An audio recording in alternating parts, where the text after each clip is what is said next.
جو دوسرے P T I کے جو قیدی ہیں ان کے حوالے سے بات کرتے ہیں. اعجاز چودھری صاحب، ان کی کڈنیز جو ہیں بہت حد تک خراب ہو چکی ہیں اور ان کو ہاسپٹل میں اب وہ گئے ہیں تو عدالت کے حکم سے گئے ہیں، جیل انتظامیہ ان کو وہاں پر لے کے نہیں جا رہی تھی. اور جو اعجاز چودھری صاحب کی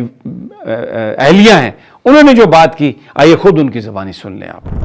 جمعے کو بہت مشکل اجازت جج نے دی تو میں ان کو ہاسپٹل لے کے گئی، جہاں کے ڈاکٹر نے کہا کہ یہ رپورٹ دیکھ کے کہ ان کی اسٹیج 3 آ گئی ہے اور اس کے لیے ضروری ہے کہ ان کو گھر جیسا ماحول دیا جائے اور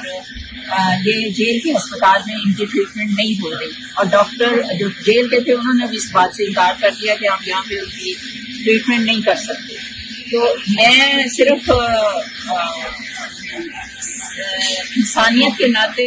آپ اپنے حکمرانوں سے اور جو ہمارے اعلیٰ ادارے ہیں، عدالتیں ہیں، انسانیت کے ناطے یہ جو بیمار لوگ ہیں ان کو فیسلٹی کرے. میں یہ نہیں کہتی کہ آپ ان کی سزائیں معاف کر دیں، میں یہ کہتی ہوں کہ آپ عدالتوں کے تھرو ان کی سسپینشن اور اپیلیں کو سنیں، اس کے بعد عدالت انصاف کے تحت ان کا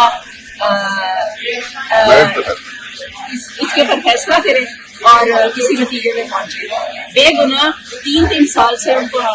جیلوں میں رکھا ہو اور ایسا ایٹماسفیئر ہے جس میں ایک صحت مند انسان بھی بیمار ہو جائے، اور یہ تو خود 70 سال کے لوگ ہیں اور اس سے ابو بھی ہیں، اور ان کو ان ماحول اور اس کنڈیشن میں رکھ کے مزید بیماریوں کی طرف لے کے جا رہے ہیں جو پہلے ہی بیمار ہیں.